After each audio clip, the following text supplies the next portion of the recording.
Hi Warhill, how are y'all doing?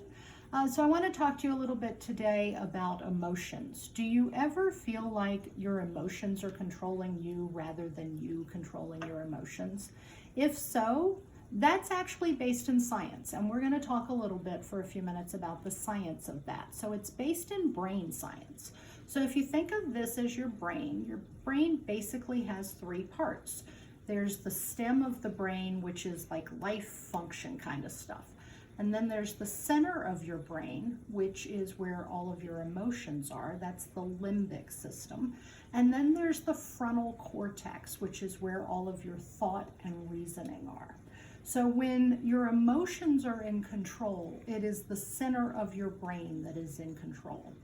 And way back in the day, this part of your brain was conditioned to basically have three responses when under stress. We either want to fight, we want to run away, which is flight, or we freeze. And most of the time, we choose between those first two. We choose between fight and flight. And right now, especially when we are pretty much kind of stuck at home, flight generally is not an option, and a lot of our outlets that we're used to kind of get out that stress also aren't really available to us. So a lot of people find themselves a little more stressed than normal, and they find themselves wanting to fight more than normal, and that is an emotional reaction that again is not involving the thinking part of your brain.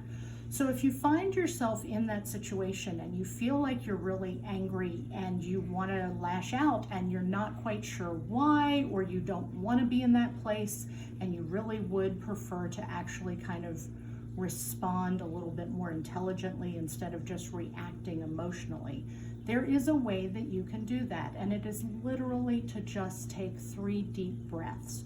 So when you feel that emotion, and I personally, I feel it start in my toes.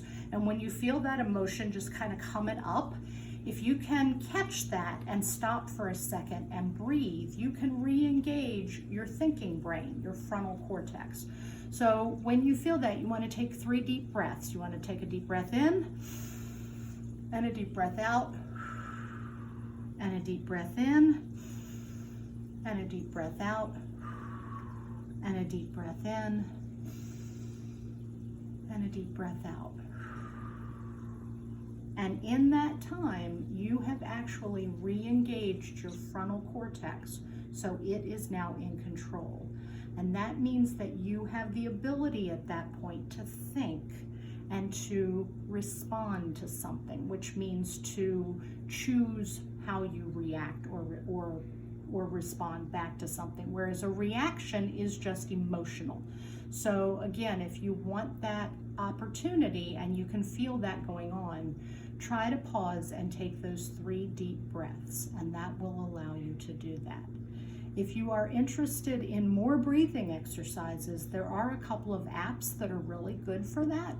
One of my favorites is called Calm, C-A-L-M, and it's got a pretty purple background, and I like it because most of it's free. And then there is another good one called Headspace. So both of those are good if you are interested in more breathing exercises.